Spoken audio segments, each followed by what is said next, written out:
Halo, aku Wanda Pasaribu. Terima kasih sudah klik video ini.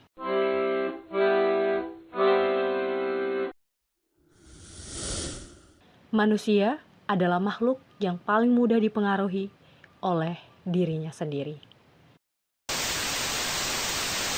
Berdasarkan jurnal yang dibuat oleh seorang peneliti yang bernama Ben Alderson Day, ia mengatakan bahwa manusia telah dapat berbicara dengan dirinya sendiri di usia 5 atau 7 tahun. Dimulai saat itu, orang yang paling sering kita ajak berbicara adalah diri kita sendiri.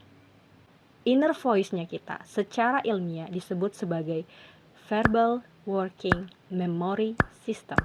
Verbal Working Memory System adalah bagian dari otak kita yang menjaga informasi-informasi verbal agar tetap aktif.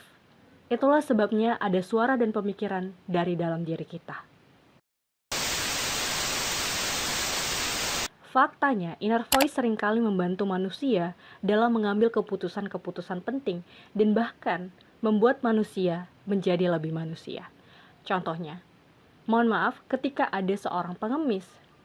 Dari dalam hati kita mengatakan, oh sisa uangku yang 5.000 ini mungkin lebih baik aku kasih kepada dia. Akan lebih bermanfaat. Dan juga mungkin di satu sisi, ada ketika dari dalam hati kamu mengatakan, kayaknya ini bukan benar-benar pengemis. Gak usah kasih deh. Nah, hal-hal tersebut yang disebut dengan inner voice. Berbicara dengan dirimu sendiri bukanlah suatu hal yang gila. Seperti yang aku bilang tadi, bahwa inner voice terkadang membantu kita untuk menyelesaikan masalah. Coba bayangkan terakhir kali inner voice dalam dirimu sendiri melarang kamu. Contoh, ketika kamu diet, dan ini telah menunjukkan jam 12 malam, tapi kamu lapar banget. Kamu sudah ambil nih makanannya, tapi inner voice dalam diri kamu mengatakan, enggak jangan, nanti nyesal. Dan akhirnya kamu gak jadi makan. Itulah yang membantu banget. Dan akhirnya kamu gak jadi makan. Tetapi inner voice bisa menjadi pedang bermata dua.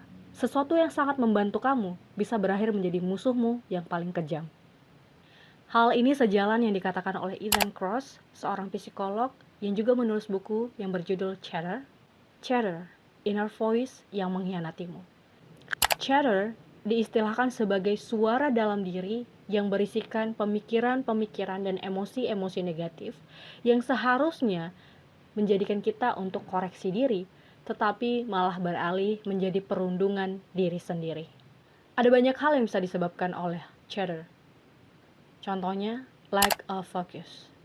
Chatter, dengan segala perundungan dari dalam diri, akan memakan fokus kamu. Dan pada akhirnya, kamu tidak fokus pada apapun.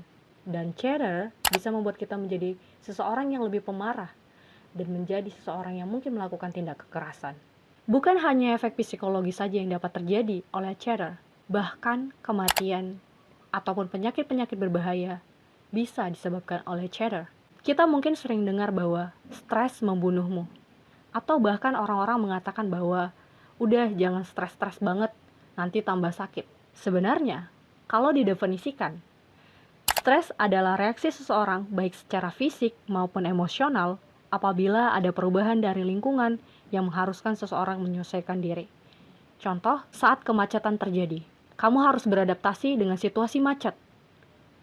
Dan reaksi kamu terhadap macet tersebut, itu yang disebut dengan stres. Dan hal tersebut adalah reaksi alami yang diberikan oleh tubuh kita. Yang membuat stres berbahaya adalah ketika stres tersebut naik tingkatan levelnya seiring berjalannya waktu. Dan ini adalah perbuatan dari chatter. Saat kita stres, mungkin beberapa saat kemudian stres tersebut berakhir. Tetapi chatter akan mengulangi hal tersebut di dalam otak kita. Berulang-ulang dan mengaktifkan reaksi stres kembali. Nah, hal ini yang akan menyebabkan kematian, stres, kanker, ataupun penyakit-penyakit berbahaya lainnya. Tapi tenang teman-teman, para peneliti telah menemukan science-based toolkit untuk mengatasi chatter. dengan cara melakukan rutinitas yang sama setiap harinya. Dengan melakukan rutinitas yang sama setiap harinya, memberikan efek kita dapat mengontrol diri kita sendiri sehingga dapat mengurangi yang namanya chatter. Banyak hal yang dapat dilakukan untuk mengurangi chatter. Dan satu metode mungkin bekerja untuk seseorang dan metode tersebut tidak bekerja untuk orang lain. Ini adalah tantangan bagi kita untuk menemukan kombinasi-kombinasi metode yang dapat digunakan untuk mengurangi chatter. Kesimpulannya adalah kurang-kurangnya overthinking dan sampai jumpa di video selanjutnya. Bye, maksimal.